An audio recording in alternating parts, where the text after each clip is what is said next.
بسم اللہ الرحمن الرحیم۔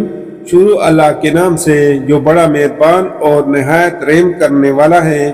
محترم ناظرین، السلام علیکم۔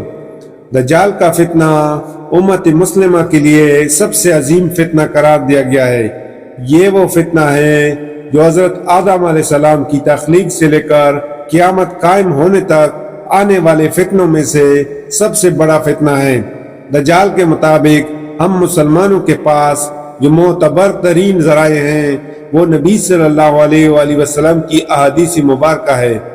احادیث مبارکہ کی کتابوں میں صحابہ کرام رضوان اللہ علیہم اجمعین سے دجال کی مخصوص سواری کے مطابق روایت کی گئی ہے، جس کا مجموعہ یہ ہے کہ دجال ایک چمکدار گدھے پر سوار ہو کر نکلے گا جس کے دونوں کانوں کا درمیانی فاصلہ 40 ہاتھوں کے برابر ہوگا۔ دجال اس گدھے پر سوار ہو کر سمندر میں اس طرح داخل ہوگا جیسے گھوڑ سوار اپنے گھوڑے پر سوار ہو کر ایک دم ندی میں داخل ہو جاتا ہے۔ یہ وہ وقت ہوگا جب لوگوں کی ایمانی حالت بہت کمزور ہوگی۔ دجال دنیا میں 40 دن گھومے گا، پھرے گا، اور ان 40 دنوں میں ایک دن 1 سال کے برابر ہوگا، اور ایک دن 1 مہینے کے برابر، جبکہ ایک دن 1 ہفتے کے برابر ہوگا، جبکہ بقیہ ایام معمول کے مطابق ہوں گے۔ دجال کے لیے زمین سمیٹ دی جائے گی، یعنی وہ بہت تیز رفتاری سے سفر کرے گا اور سورج کے غروب ہونے کے مقام پر اس سے پہلے پہنچ جایا کرے گا۔ سمندر کا پانی اس کے ٹخنوں تک پہنچے گا۔ دجال کے پاس 70,000 کی فوج ہوگی جس کے اوپر سبز رنگ کی چادریں ہوں گی، یہاں تک کہ وہ ابو المراق کے ٹیلے پر آ کر ٹھہر جائیں گے۔ پھر وہ ایسی بلند آواز دے کر سب کو بلائے گا کہ اس کو زمین و آسمان کے درمیان ساری مخلوقات سن لے گی۔ پھر دجال ان سب لوگوں سے کہے گا کہ تمام لوگ میری عبادت کرو، میں تمہارا خدا ہوں۔ اس موقع پر رسول اللہ صلی اللہ علیہ وآلہ وسلم نے فرمایا کہ تمہیں پتہ ہو کہ تمہارا رب ایک آنکھ والا نہیں ہو سکتا، بلا وہ رب جو دوسروں کو آنکھیں دیتا ہے وہ خود کیسے بینائی سے محروم رہ سکتا ہے۔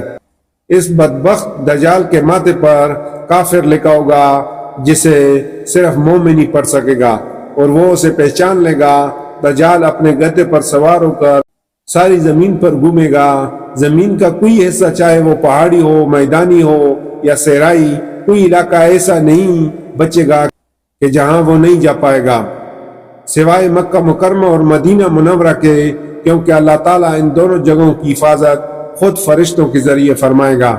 دجال جب وہاں داخل ہونے کی کوشش کرے گا تو فرشتے اس کا رخ پھیر دیں گے۔ ان حدیث کی بنیاد پر یہودی خاص طور پر گدھے کی تعظیم کرتے ہیں، اور وہ اپنی خفیہ عبادتوں میں گدھے کو ضرور شامل کرتے ہیں۔ بعض لوگوں کا یہ دعویٰ ہے کہ عبادت کے دن خفیہ طور پر یہودی ایک گدھے کو اٹھا کر بیت المقدس میں لے جاتے ہیں، جہاں مختلف رسم و رواج کے مطابق اس گدھے کو سجایا جاتا ہے۔ یہ تمام باتیں اس جانب اشارہ کرتی ہیں کہ خروج دجال کا وقت اب زیادہ دور نہیں، بلا شبہ یہ فتنوں کا دور ہے، اور اس وقت انسانیت دجال اور دجال کی قوتوں کے فتنے عظیم کی طرف بڑھ رہی ہے۔ لہٰذا دجال کی قوتوں سے آگاہی رکھ کر ہی ہم اپنی نسلوں اور اپنے ایمان کی حفاظت کر سکتے ہیں۔ اللہ پاک ہمیں اور ہمارے آنے والی سب نسلوں کو دجال کے فتنوں سے محفوظ رکھے، اور اللہ تعالیٰ ہم سب کا حامی ناصر ہو۔ اللہ تعالیٰ ہم سب کی حفاظت فرمائے، آمین۔ جزاک اللہ۔ اللہ حافظ۔